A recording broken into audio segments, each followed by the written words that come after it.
let's look at some of the things that can hold you back and sabotage your intention of consistent daily writing. The first of these is not having a routine. Find a time that works for you to write every day. Are you a morning person? Are you a night owl? Do you have gaps within your employment during the day when you could grab a pen and paper and add 30 minutes of writing?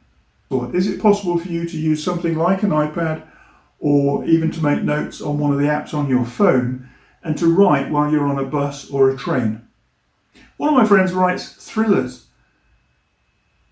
His first 2 or 3 books were written on the train, commuting into work and back every day, completely aside from the long hours he worked in his day job.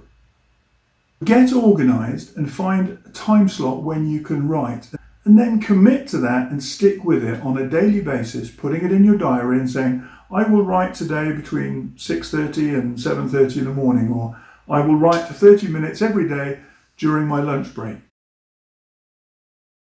Something else that stops you writing on a regular and consistent daily basis is waiting for the muse, the romantic idea that books write themselves, that you need to be inspired to write.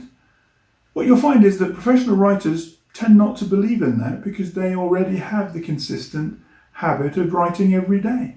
We can switch off at weekends when we're out at social activities, but when the clock starts and the day begins, we know that somewhere within that day are our regular commitments to writing.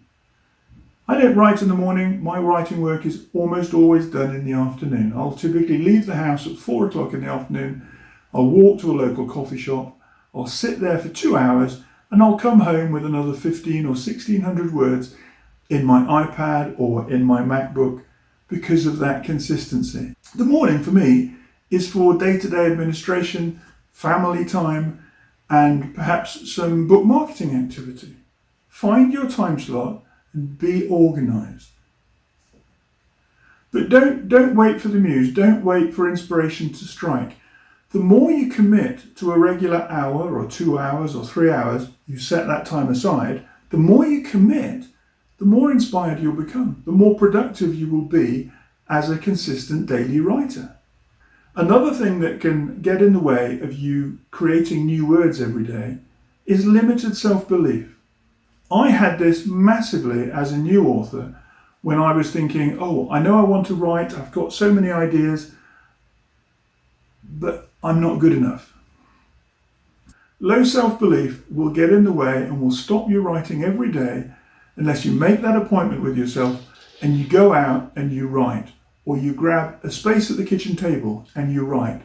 Or you grab an armchair and an upturned tray and you put your laptop on the tray, maybe you've got a cushion underneath it, and you write. But you make that appointment with yourself and you get organised.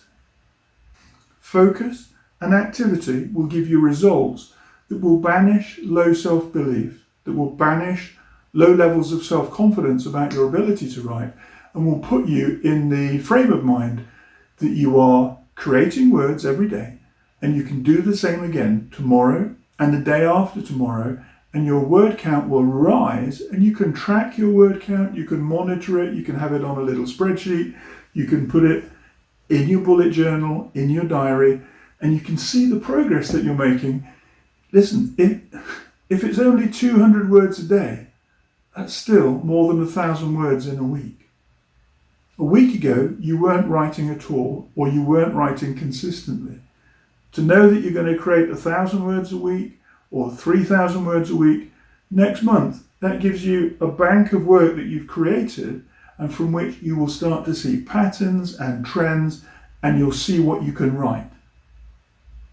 Activity beats self-doubt every single time. Low self-belief is something we all need to deal with as new writers coming to the table with some ideas but without the word count.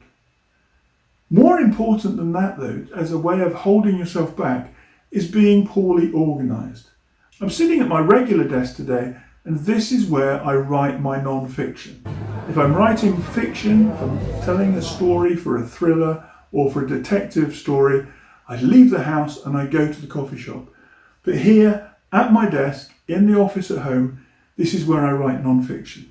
I find it a good, logical place to be. I write without music, which is very interesting because when I leave the house to write fiction, I always have a playlist.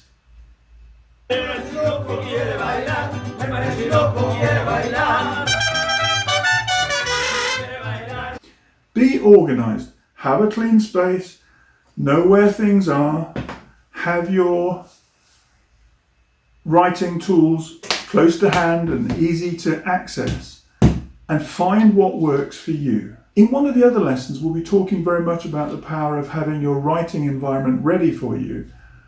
But being organised with your diary, with the instruments that you're going to be writing and crafting words on or within, and knowing your word count target for the day and the scale of your writing project from beginning to finished first draft, those will all allow you to move the project forward. So being inconsistent, having sloppy habits, not turning up at your desk, not having a pen and paper when you leave the house and an idea strikes you, not being able to write something down in your bullet journal or your ideas planner, that's a dreadful opportunity and it puts you at a disadvantage.